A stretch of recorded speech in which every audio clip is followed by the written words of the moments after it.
I actually want to read you something. I'm from China, an actual socialist country. And this is what the Chinese government said about political correctness. So this is an article translated by Google Translate, so I didn't make this up. In the United States, the typical manifestation of cultural Marxism is political correctness or multiculturalism. For many Americans, political correctness is a vague term that refers to a series of scattered, unconnected views of freedom and novelty, but lacking a unified character. Although these views sometimes appear highly sensitive and even confused, but if careful observations of politically correct history, it will reveal a different face. Therefore, although sometimes cultural liberalism means it is more appropriate, but more accurate expression should be cultural Marxism. In fact, political correctness is not a collection of contingent views. It is carefully arranged attacks on Western civilization. Its main objectives, one of the Christian faith and moral values. Second is the narrow white, especially white men. They are considered to be the source of most violence and exploitations in the world. So it's basically an academic article saying political correctness and multiculturalism threatening to destroy the West. Yes. So that's what a socialist government thinks. And right. I'm very surprised that in the liberal America, the social justice left is repeating a lot of the actions of North Korea or the 1960s Cultural Revolution China. And my grandmother, she was one of the Red Guards in the 1960s Cultural Revolution. And what she did, she landed a lot of her professors in jail. And they also had a lot of struggle sessions. And I'm so shocked by how the West does not learn from these histories. And just a few days ago, Janice Fiamingo, this anti-feminist professor at University of Ottawa, has just landed into a leftist kangaroo court at Ontario, Canada. And she was accused of human rights violation. And there was another professor. He is called Jordan Peterson. He's the one at Toronto, right? Yes. Yeah. Refusing to use gender identity pronouns get him landed in social justice.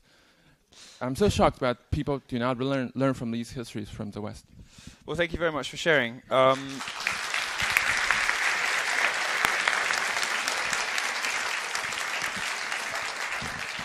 appreciate that. I had a young lady, I think, from Kuwait, one of my talks recently, who said that, if I was talking about Islam, and she said, if the progressives here are determined to bring the culture I fled to the land I found and now love, they can see me outside for a good kicking. And she was, she's somebody who fled a sort of, repressive regime, came to America and discovered these marshaled forces plotting to introduce the sort of authoritarianism and to overthrow Western values, just like she'd seen where she came from. It's always very powerful to hear from somebody who is from one of these cultures, giving us a warning from elsewhere. I try to do it from Europe, but it isn't always sufficiently different culturally to make the point. I think that made the point very well for you all. So thank you very much for sharing. Professional cuddling. This is just horrendous and never should happen in the planet. These are people who are being hired to cuddle with other people, like strangers. It says, this person is a total stranger to me. Her job is to give people cuddles. She's a professional cuddlist.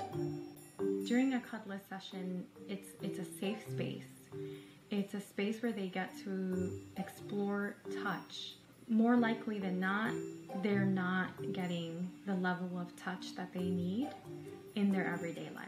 I'm just about to go for my very first cuddlist session, and personally, I have been going through a tough time lately, so I'm very curious to see if this session will help me in any way. And it says the session starts by setting some ground rules. She asks you to think about what you're most comfortable with. As a first-timer, becoming relaxed wasn't easy. Because why do you have a stranger's... It says, how would you like me to join you? And she's like, I wouldn't. It says, I had to rely on this Cuddle Sutra book for inspiration. Okay.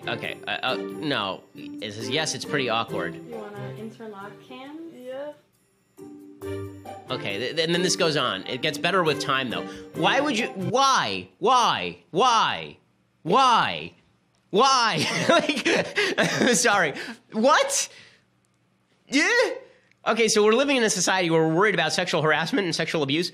You hire a professional cuddlist, a rando, to come over your house, and they're professional. What makes you a professional cuddlist? Like, what makes you good at this? I'm just wondering, do you go to cuddlist school? Do you get a PhD in cuddling? And what in the actual F? Get a boyfriend. You know, get a dog. Like, seriously, people. You know what's happened? We've so much separated sex and touch from emotion that now we're trying to put those things back together, but without actually forming an emotional connection with the person. You have to hire the person in order to cuddle you. I mean, like, when guys used to do this, it was called a whorehouse. When women do it with other women, then it's just cuddling because there's nothing sexual going on, I guess. But it's like it's a random person that you're hugging. Like, what in the world?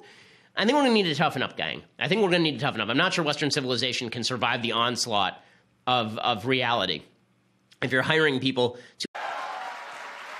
Time to listen up, you silly liberal fruitcakes. I came out here, I wanted to tell some jokes. Let's do some reality checks here. Do you have any idea, sir, how pathetic it must be to be you? These people wanted to come out and have a good time, hear a few jokes, some thoughtful discussion, but your head pops off the pillow in the morning with, oh, how can I be a professional victim today? Let me go in and screw with their act just because, oh my God, your parents didn't tell you that your opinion wasn't worth that much.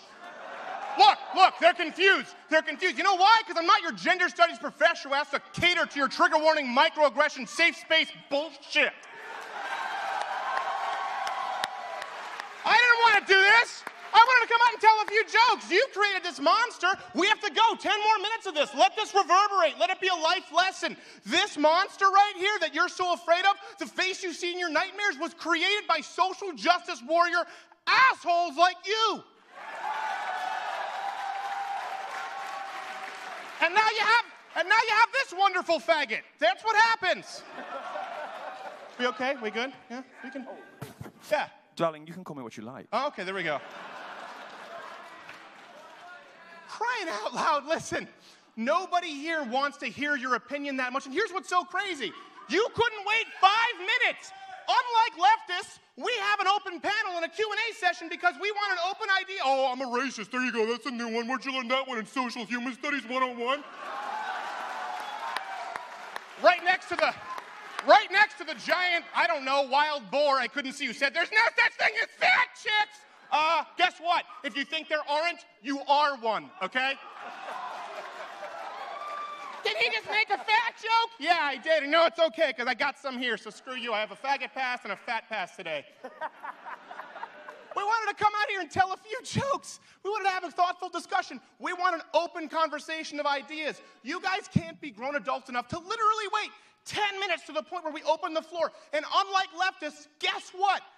We don't try and ban you when your speakers come to school. We don't show up and protest and call them, oh, shut up, you just got owned and now you're trying to come back 5 minutes later. It's like George... The jerk store, Carl, they're running out of you, George Costanza, you androgynous little amoeba. And by the way, these opinions you're yelling out, they're not even your opinions. They're your opinions from your gender studies professor, and the really reason you picked it was because you thought it was your best chance at getting laid. You just decided to walk on in to try and pick up chicks at the San Francisco retread pot-smoking drum circle, only to realize that your very glance in the direction of a woman causes a barren womb.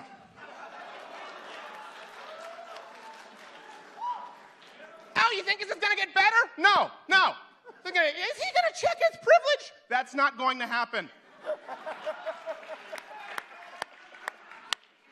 I don't want to come out here and give someone the finger, but it's because they walk out and this chick is start a show like that. This is absurd. At least when you go back to like Christina Hoff Sommers' days, self-professed Democrats, hippies, the retreads that you guys want to be, at least they thought they were fighting the system. They thought they were trying to create transparency. They really thought they were for free speech. You people are openly and completely against it. You're not fighting for free speech. You're not fighting for rights. You're fighting for the right to be a pussy and not hear opinions that you don't like.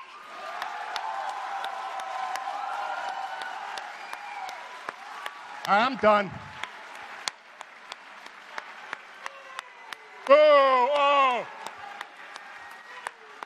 If you only take one piece of advice from this, okay? Please, sincerely, don't be an asshole your whole life. All right. At this point, we'd like to move into discussion. Issue here, yes. The BDS movement, for those who don't know, is the boycott, divestment, sanctions movement against Israel. And it has been pushed largely by one group that's called Students for Justice in Palestine, which is a Hamas offshoot. It legitimately is associated with the Muslim Brotherhood and Hamas. It is a group that is as extreme in its practices as it was in its founding. These are people who shout Allahu Akbar at Jews walking around on campus. These are folks who suggest that Israel does not have a right to exist. These are folks who have openly supported terrorism.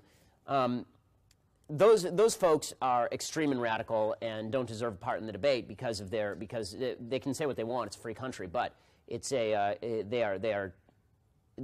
representing an agenda that's pretty clear and that is also, it's pretty obvious where they got it, and it's from the bad guys. What's interesting is that the left has bought into the BDS agenda, the idea that you need to sanction Israel. And the reason is because, to go back to my original statement, Israel is rich, its enemies are not. Israel is powerful, its enemies are not. Israel is democratic, its enemies are not. And so what did Israel do to screw these people? Right? It doesn't matter that the Israeli Arabs have it better in Israel than any Arabs anywhere else on the planet, with the exception of the royal family of the Saudis and the royal family in Dubai. The reality is that Israel, the supposed apartheid state, the third biggest party in the Knesset in Israel is the Israeli Arab Party, called the Joint Arab List, that openly advocates for the destruction of the state of Israel. And they sit in the Knesset. 68% of the Arab voting base voted in the last election cycle. 68%, that's better than the turnout in the United States. So this idea that it's an apartheid state, you have to have such a dramatic blindness, and it's purposeful blindness, to the flaws of Israel's opposition to make Israel the bad guy in this conflict. And yet the world is able to do that. I mean, in the last conflict between Israel and Hamas, Hamas was legitimately building tunnels to kidnap small children from Israeli territory and take them back to murder them or hold them hostage, and was firing rockets deliberately into civilian centers while putting its own children in front of rockets. Hamas's headquarters were located under Al-Shifa Hospital in the middle of the Gaza Strip. Their military headquarters were located beneath a hospital because they knew that Israel was not going to bomb a hospital while the entire world was watching. And yet the world somehow found that Israel was the aggressor and the problem in this particular situation, again, because it always comes down to equality of outcome matters more than good and evil. And by the way, if you believe that equality of outcome matters more than good and evil, you are going to end up